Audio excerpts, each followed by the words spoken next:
Donc la prochaine conférence, pour terminer le cycle de conférence, va être animée par Benjamin Ellequin.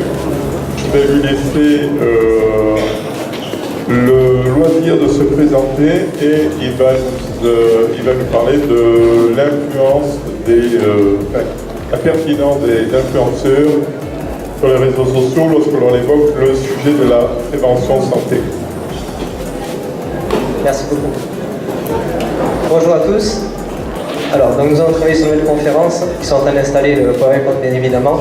Nous allons travailler sur la place des influenceurs et du message qu'ils vont transmettre par différents réseaux. Pour répondre justement à l'ancienne conférence, quand on dit on sait ce qu'on doit faire, on sait ce qu'on ne doit pas faire. En fait, c'est les influenceurs eux-mêmes qui vont transmettre un message et que l'on risque de suivre. Et on va parler de ça et mettre en rapport avec les recommandations santé, les recommandations nationales, les recommandations nutritionnelles et tout ce que l'on peut dire donc actuellement au niveau français. Donc juste le temps qu'ils s'installent. Déjà, j'aimerais remercier donc M. Ravaille, l'organisation, les organisateurs et bien sûr aussi tous ceux qui sont en train de travailler pour cette conférence. Les influenceurs, donc, vous le savez, actuellement en France, il y a de nombreux influenceurs qui vont déterminer, et nous allons le voir dans cette conférence, en fait la vie quotidienne de centaines, mais même de milliers, voire de millions de personnes. Et c'est pour cela que nous allons travailler sur ça. Je vais me présenter rapidement, donc Benjamin Ellequin. Je suis doctorant, je travaille avec une équipe qui vit chercheurs et professionnels. Nous allons parler justement d'un double discours il y a entre ces deux. Et donc mes recherches portent en fait sur l'évolution des controverses, des communautés de pratique qu'il y a sur le web. Le temps que ça se mette. Donc nous allons travailler par rapport aux influenceurs, comme je vous disais, sur la transmission des messages santé. Donc ces influenceurs-là ont une importance très prégnante au niveau en fait, du message qu'ils vont transmettre aux gens, que ce soit des personnes de tout âge. Donc, nous voyons des personnes de 13 ans, donc au salon du fitness, comme nous avons constaté l'année dernière, et l'an passé aussi.